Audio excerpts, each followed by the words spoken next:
Sacred funds are managed with great care and responsibility and seriousness by the leaders of the church.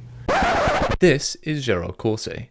Born in Bordeaux, France in 1963, he has just been called to one of the highest governing bodies in the Mormon Church, the Quorum of the 12 Apostles. And unlike biblical times, he wasn't just chilling out fishing one day when Jesus came over and gave him the nod. In fact, it's not uncommon for new apostles of the church to be called from within the ranks of the church's senior leadership. Very often they come from the presidency of the 70 or the presiding bishopric. This makes them somewhat of a known quantity. They've already proved themselves loyal to the church, and particularly when it comes to Caussé, as the former presiding bishop, essentially the CFO of the Mormon Church, he knows exactly where all the financial bodies are buried in regards to the church's investment structures and practices, so they probably want to keep him close. And while he knows all the secrets and has gone out and shown loyalty to the church by publicly defending their vast wealth, he once said something that could have proved fatal to the church's temple building efforts. But I'll save that until the end. For now, sit back and relax as we take a trip down memory lane to late 2019 when the news of the church's vast wealth was first broken. And let's take a look at how Gerald Caussé tries to justify the church's wealth. Sacred funds are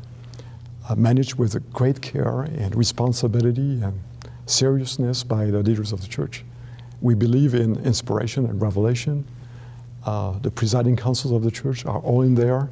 Of course, we use professional people and staff, and they have great talents and abilities and expertise.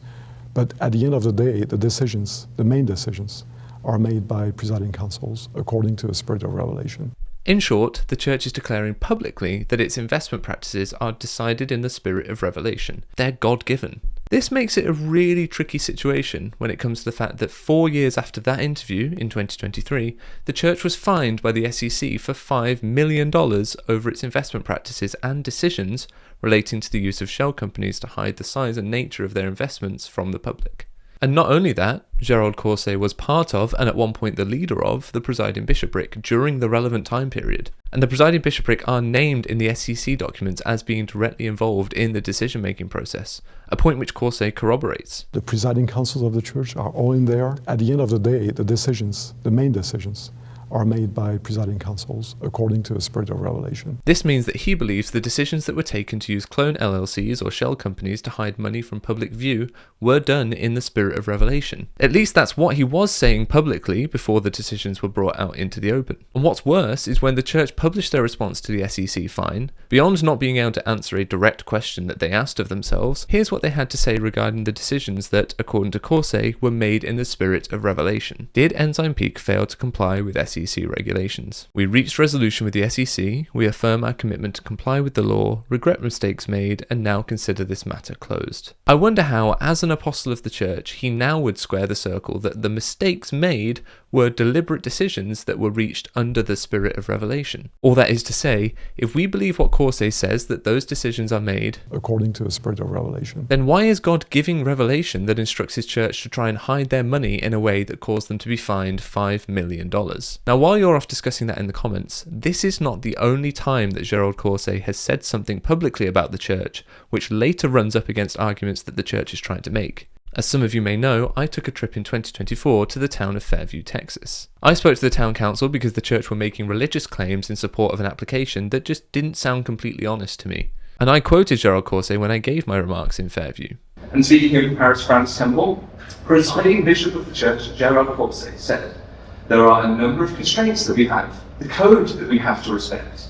But in the end, it is only good because it makes for a temple that everybody accepts and recognizes as theirs." The church was trying to argue that the height of the steeple was part of their religious observance, and so were asking for an exemption from local zoning ordinances. Threats of lawsuits were bandied about, and yet in direct contradiction to that approach, you had the then presiding bishop of the LDS Church publicly declaring, just 6 years earlier, that respect for planning code and constraints is a good thing, because it makes for a temple that everybody accepts and recognizes as their own.